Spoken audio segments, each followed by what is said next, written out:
At the onset, you need to know that I'm a patriot. I love my country. I love everything about my country. My freedoms, the flag you see behind me, the Constitution, everything about this country that has made it great. Not just in the last 10 years because of Donald Trump. Now, is our nation great? No, it is not. Have we had great moments? Yes, we have. We strive for greatness, although we don't always get to it. Look at what's happened in the last year and a half because of the onset of Donald Trump.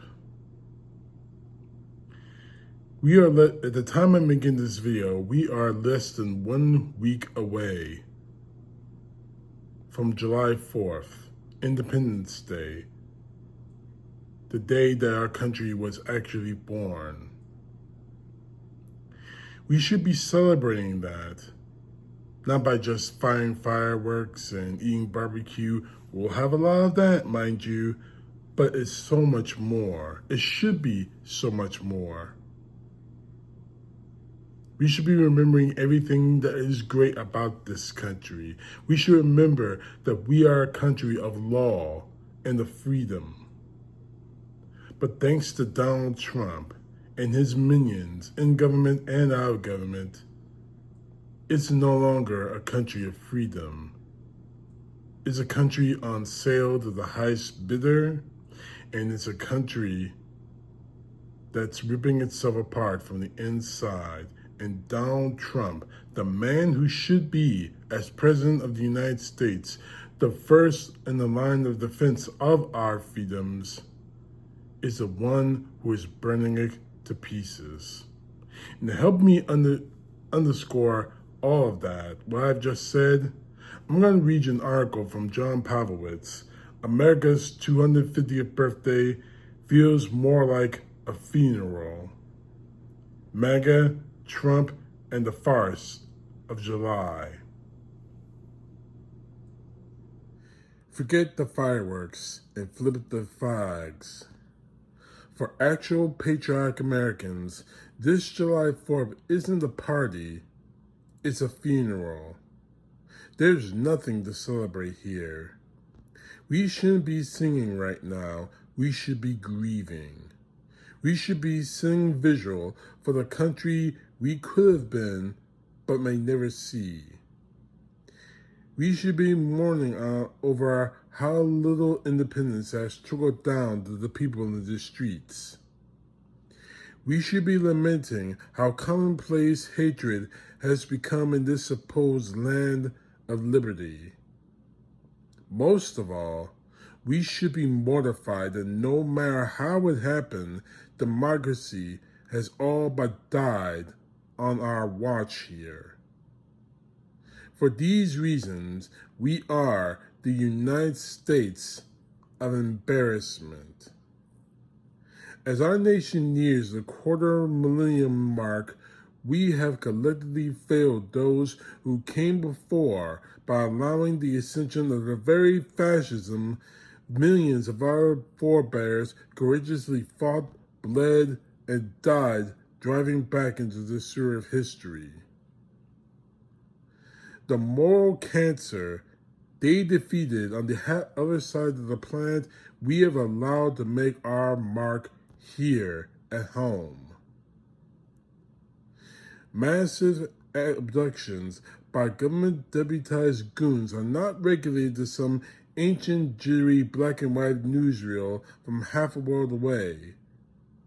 They unfold in live-streamed video phones from our streets of this alleged land of the free, showing mass treasonous cowards draped in the colors that they aren't worthy of wearing. Death camps are not the crumbled carcasses of a foreign failure of humanity that serve as memorial sites, cautionary tales for decent people. They are newly christened pride and joy of a monstrous men and women who have the stratospheric gall to costume themselves in the flag that actually courageous lovers of this nation wore as they expired on our behalf.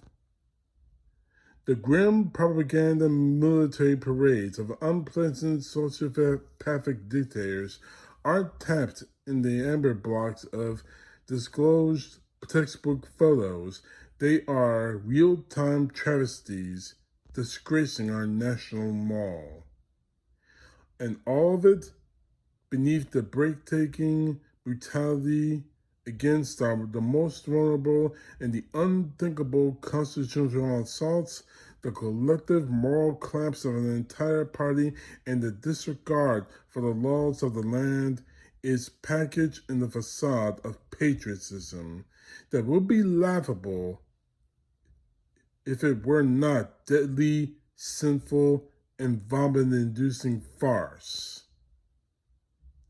This is the paradox that decent Americans find themselves in. Our essential liberties have never been more at risk. Our electoral processes never more assailed. Our national sovereignty never more tenuous. Our fundamental freedoms never more in doubt. And yet, the patriotic fervor by this fundless, soulless, narcissistic, his twisted cadre of cosplaying Christian ghouls and their allegiance-peddling, flag-waving servants has never been greater.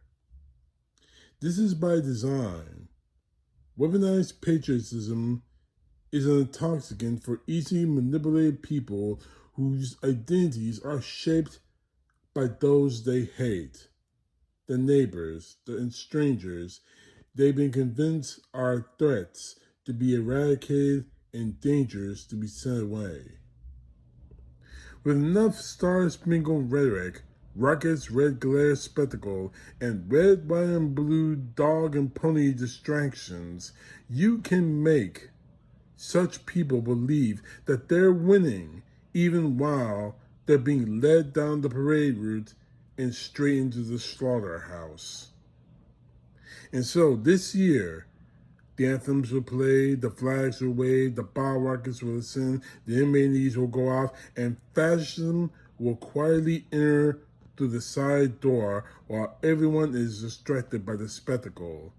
Everyone, except those of us who still remember what the hell this beautiful experiment was reaching for to begin with. This is why those songs of freedom will indeed ring hollow this July 4th.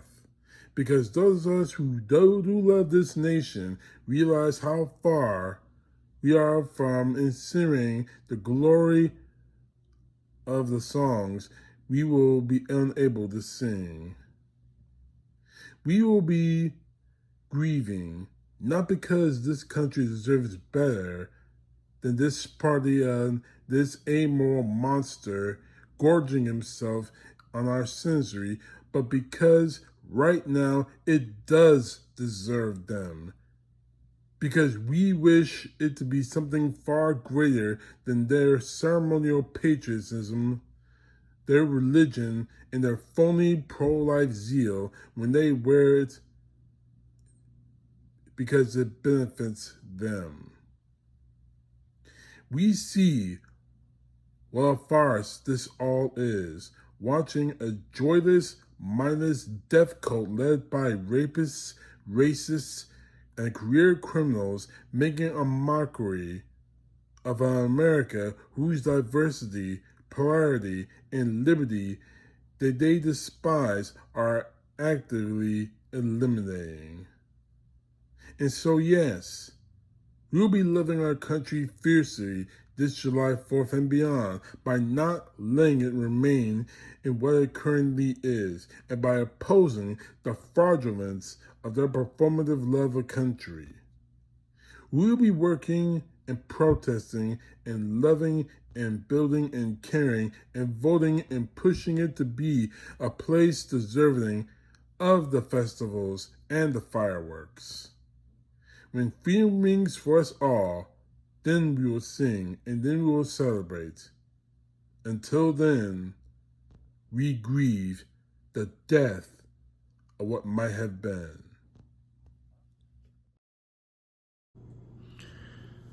My thanks to John Pavlovitz for this article.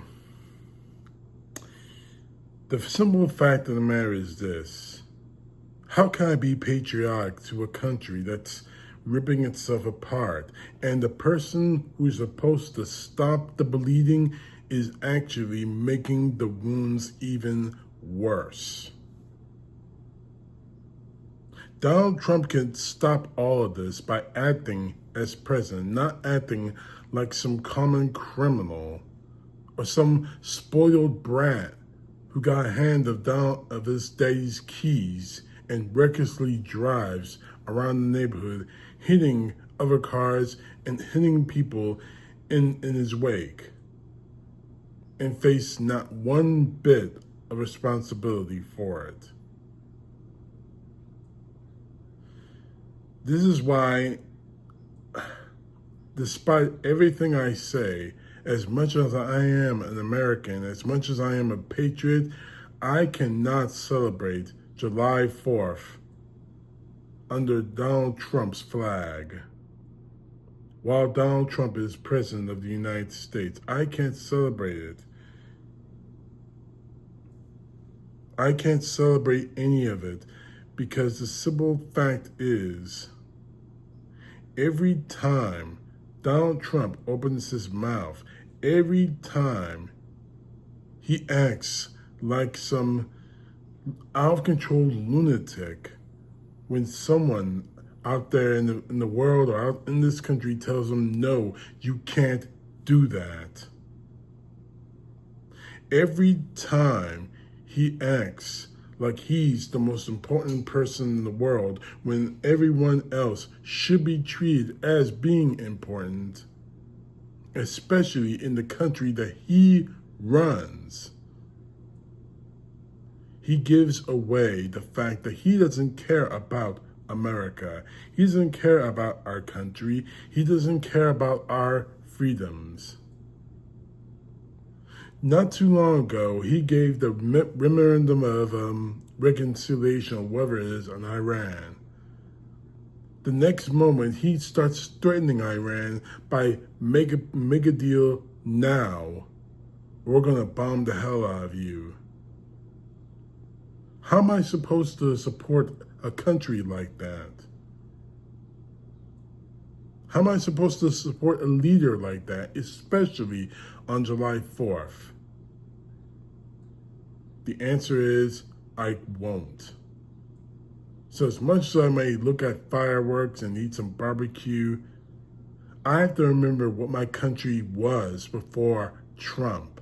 I have to remember what Americans were before Trump. I have to remember what this country was about, truly about, even at its darkest times. What America was really about before Donald Trump. It's really unfortunate that a lot of Americans don't want to remember, because they're swept up by the crowds. They're swept up by Donald Trump saying, these are the problems of our country, these people. And the finger pointing is usually at their fellow Americans. So this July 4th, as much as I want to, I can't celebrate it the way they want me to. And the day is Donald Trump and his supporters. I can't do it. Not with a clean conscience. Maybe there will be one day when this is all over. They will. I will be able to, but not now. Not while Trump is in office. Not with a clean conscience. And not while waving a Trump flag over the American flag. CTP, no truth. God bless. Peace to the left, justice to the right.